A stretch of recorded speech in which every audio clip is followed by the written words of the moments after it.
আলেম ওলামার দরকার, ঠিক কিনা বলো? এই জায়গায় পীর মাশায়েখদের দরকার। তাইলে বাংলাদেশে এত দুর্নীতি, এত স্বজনপ্রীতি, এত কিছু লুটতরাজ রাহাজানি এটা সম্ভব না। কারণ ওই আলেমদের কলিজার ভিতরে যেই ভয় আছে, ওই মানুষগুলোর কলিজায় এত ভয় নাই, ঠিক কিনা বলো? এটা সহজ কথা কইয়া গেলাম। এবার আমরা কথা শেষ করে দিই। আমাদের কিছু করণীয় আছে। আমরা যারা আল্লাহওয়ালা পরহেজগার মানুষ, এই মাহফিলের ভিতরে যারা আছেন, তারা ইসলামকে পছন্দ করেন বলেই আপনারা এসেছেন। সাধারণ মানুষগুলো কোটি কোটি টাকা দান করে ফেলে, লক্ষ লক্ষ টাকা দান করে। তারা এক জায়গায় আগুন লাগলে দৌড় দিয়ে গিয়ে টেহা দিয়া লায়। তারা একজনের ফানি ফুরা মরত লইলে তারা ফাল দিয়া কুটটাই লইয়া ডাইমালায়। আর আমরা হুজুররা রং চায় কম্মালা মরবো জানাজা দেওয়ানের লেগিয়া। আমাদের হুজুরদের যে দায়িত্ব ছিল আমরা এটা নিজেরা পালন করি না, কিন্তু এইটাই ছিল মূল দায়িত্ব, মানুষের খেদমত করা, ঠিক কিনা বলেন? আলেম হলো আমাদের এই দায়িত্ব। এইরকম আলেম, আপনি 500 টাকা বেতন পান, এখান থেকে আপনি 5 পয়সা দান করেন। আপনি 1000 টাকা বেতন পান, এখান থেকে আপনি 1 টাকা দান করেন। আপনি যেমনই আছেন, আপনাকে কোটি কোটি টাকা আমি দিতে বলি নাই, কারণ আলেম ওলামা অধিকাংশ বাংলাদেশে গরিব, তারা ইচ্ছে করলে অনেক টাকা দিতে পারে না। কিন্তু আপনি দানের অভ্যাস করেন, আপনি দানের অভ্যাস করেন, তাইলে গরিব মিসকিন গুলো আপনার পক্ষে কথা বলবে, সাধারণ মানুষ আপনার পক্ষে কথা বলবে। আলেম ওলামাদের পক্ষে কথা বলে না এই জন্য, কারণ বিপদের সময় আলেম ওলামাদের খুঁজে পাওয়া যায় না, ঠিক কিনা? কারণ আপনি যতটুকু সামর্থ্য আছে আপনি দিতে হবে। আল্লাহর নবী মুহাম্মদুর রাসূলুল্লাহ সাল্লাল্লাহু আলাইহি ওয়াসাল্লামের যখন ইন্তেকাল হয়ে গেল, বাবা এটাই আমার শেষ ওয়াজ, আর আমি দেরি করাবো না। 12টার মতো বেজে গেছে, কয়টা বাজে টেনশনের দরকার নাই, আমি বলে দিলাম। এখন আমরা শেষ করব, দোয়া করে সবাই মিলে বাড়িতে চলে যাব। ও বাবা, যেই জিনিসটা আমরা আল্লাহওয়ালা মানুষের দরকার, এই কথাটা ওয়াজটা শুনে যাও। ও বন্ধু, আল্লাহর নবীর যখন ইন্তেকাল হয়ে গেল, আবু বকর রাদিয়াল্লাহু তাআলা আনহু যখন ইসলামের প্রথম খলিফা হয়ে গেলেন, আমিরুল মুমিনিন, জান্নাতের সুসংবাদ প্রাপ্ত দ্বিতীয় মানুষ, তার নাম হইল হযরত ওমর। জোরে কোন সুবহানাল্লাহ। এই ওমর চিন্তা করতে শুরু করলেন, আবু বকর খলিফা হয়ে গেল, উনি মানুষের খেদমত করে, আমি কি করতে পারি? ওমর চলে গেলেন অজপাড়া গায়ে, নিবৃত পল্লীতে, একবারে বর্ডার অঞ্চলে, বর্ডার বেল্টে। ওমর চলে গেলেন একবারে অজপাড়া গায়ে, পল্লী অঞ্চলে, গ্রাম দেশে। ঘুরে ঘুরে দেখে কোনো মানুষের কোনো সমস্যা আছে কিনা। খুঁজতে খুঁজতে গিয়ে পেলেন সুন্দর একটা বাড়ি দেখা যায়, কিন্তু মানুষজনের কোনো সারা শব্দ নাই।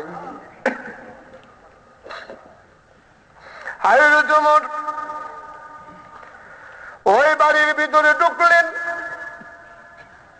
ঘরের সামনে গিয়ে দাঁড়ালেন, দরজায় দাঁড়িয়ে সালাম দিলেন, ভেতরে কেউ আছেন নাকি? সালামের জবাব চলে আসলো। একজন বৃদ্ধা মহিলা কাপা কাপা কণ্ঠ সালামের জবাব দিলেন। ওমর ডাক যা কয়, মা, কে গো মা তুমি? ঘরের ভিতরে তুমি ছাড়া কি কেউ নাই? বৃদ্ধা মহিলা বলে, কে আমারে মা ডাকে? আমার তো কোনো সন্তান নাই। এই এই বসেন, কিচ্ছু বুঝে না লোকগুলো, মনে হয় যেন 10 মিনিট আগে উঠলে একটা হজের সব হইব, একটা ভাব।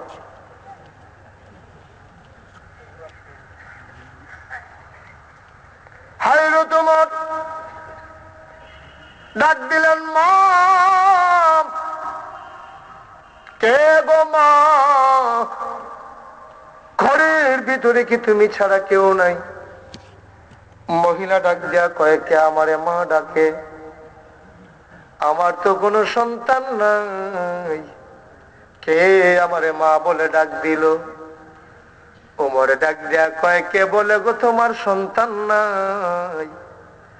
আমি ওমর বুঝি সন্তান হতে পারি না?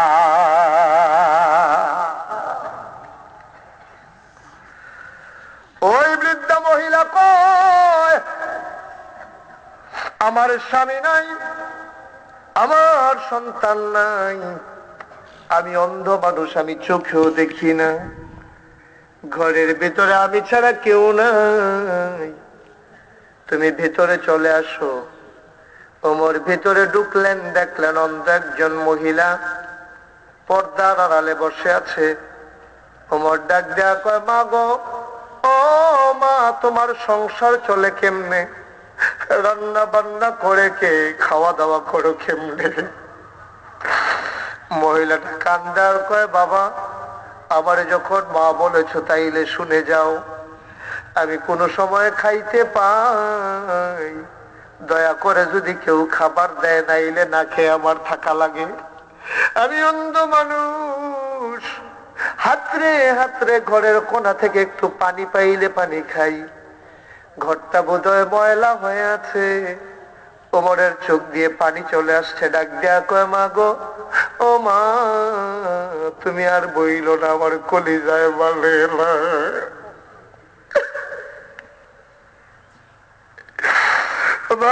ডাক দেয়া কয়, মা,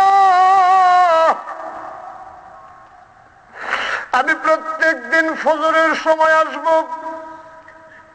তোমার ঘরটাকে ঝাড়ু দিয়ে দেব, ময়লা কাপড়গুলো ধুয়ে দেব, রান্না বান্না করে দেব, চামড়ার মশকে ভরে দূর পাহাড়ি ঝর্ণা থেকে পানি এনে দেব। মা, তুমি আপত্তি কইরো না, আমি তোমার খেদমত করতে চাই। মহিলারা কয়, এমন হইলে তো ভালোই হয়, নিশ্চয়ই আমার আল্লাহ আমার প্রতি মায়া করছে।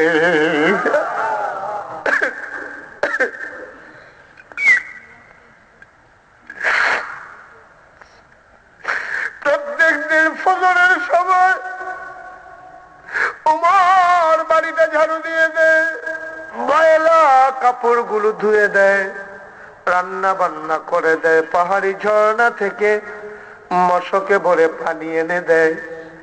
দিন যায়, রাত যায়, সপ্তাহ গেল, পক্ষ গেল, মাস গেল, উমর খেদমত করে যাচ্ছে প্রতিটা দিন। একদিন ফজরের সময় গিয়া দেখে রে, ঘরের ভেতরের সব কাজ আগে আগে হয়ে আছে। ওমর কয়, মা, ও মা, কে ঘরের কাজ করে দিল গো মা? মহিলা কয়, উমর তুমি আসো নাই? কয়, না মা, আমি তো আসি নাই। কয়, মা, আমি তো এত আগে আসি না, আমি তো গতকালকের সময় এসেছি, কে কাজ করে দিল? মহিলারা কয়, ওমর রে, একটা মানুষ আইসা ঢুইকা তুমি যেই কাজগুলা করো সব করছে। আমি জিজ্ঞেস করছি, উমর কথা বলো না কেন? আমি মনে করেছি তোমার মন খারাপ, কথা বলতে চাও না। আমি তো চোখে দেখি না, আমি তো মনে করছি তুমি আসছো।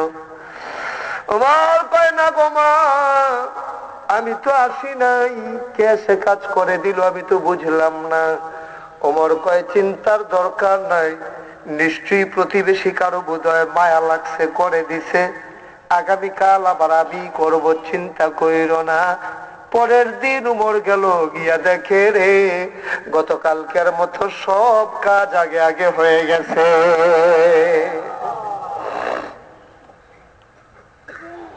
বন্ধুরা আমার, ভাইরা আমার, ইসলাম কারে কয় শুনে যাও।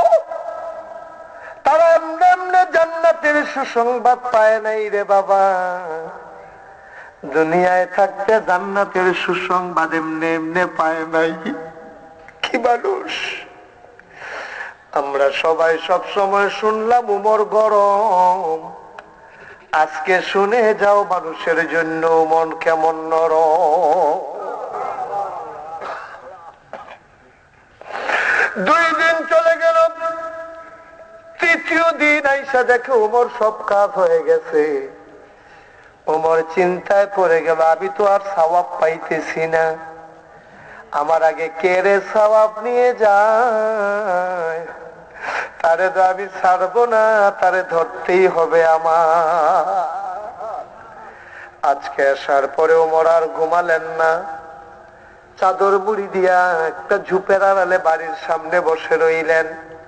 রাত গভীর হয়ে গেল, ওই পশু পাখিরা আপন নিরে হারিয়ে গেল, মানুষগুলো পর্যন্ত ঘুমাই পড়লো। দাওয়ারিশ কুকুরগুলো পর্যন্ত নিরাপদ আশ্রয়ে চলে গেল। কোন জন্তু জানোয়ার জাগনা নাই, কোন মানুষ জাগনা নাই, নিথর নিস্তব্ধ পিনপথন নীরবতা।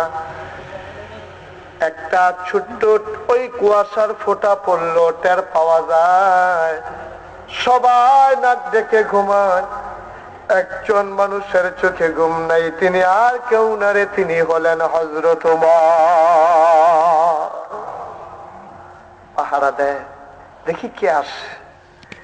রাত যখন মাঝরাত পার হয়ে গেল, ওমর দেখলেন একটা লোক চাদর গাও দিয়া বাড়িটার ভিতরে ঢুকতেছে।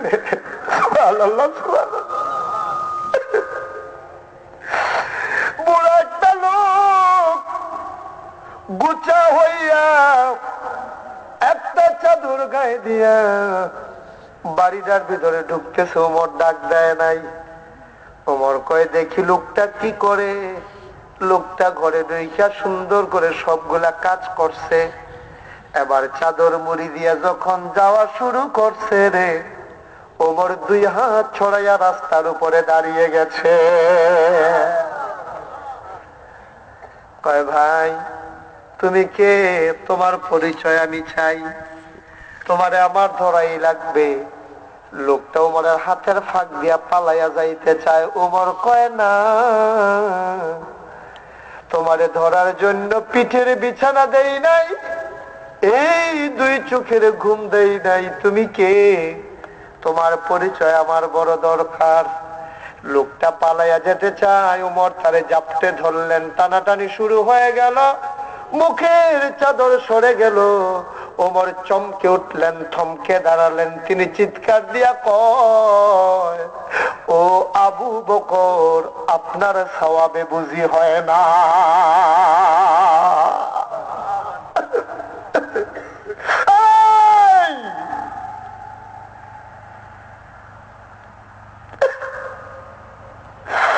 ও আবু বকর, আপনার আর কত সওয়াবের দরকার? সব সওয়াব আপনি নিয়ে যাবেন। তাবুকের যুদ্ধের সময় আপনি প্রতিযোগিতায় ফার্স্ট হয়েছেন। হিজরতের রাতে পাহাড় পরিমাণ সওয়াব আপনি জমা করে রেখে দিয়েছেন। আপনি জান্নাতের সুসংবাদ প্রাপ্ত এক নাম্বার মানুষ। আপনার সব সওয়াবের দরকার, আমার বুঝি সওয়াবের দরকার নাই। আমি একটু সওয়াব কামাই করতে নিছিলাম, এইটার ভিতরে এসে আপনি ভাগ বসাইলেন। সব সওয়াব কি আপনারই দরকার? আমাদের বুঝি সওয়াবের দরকার নাই? আবু বকর যুগের পানি চাইরা দিয়া ওমরে টান দিয়া বুকটার লগে মিশাইয়া ধইরা কয়, ওমরে আমার বড় ভয় লাগে রে।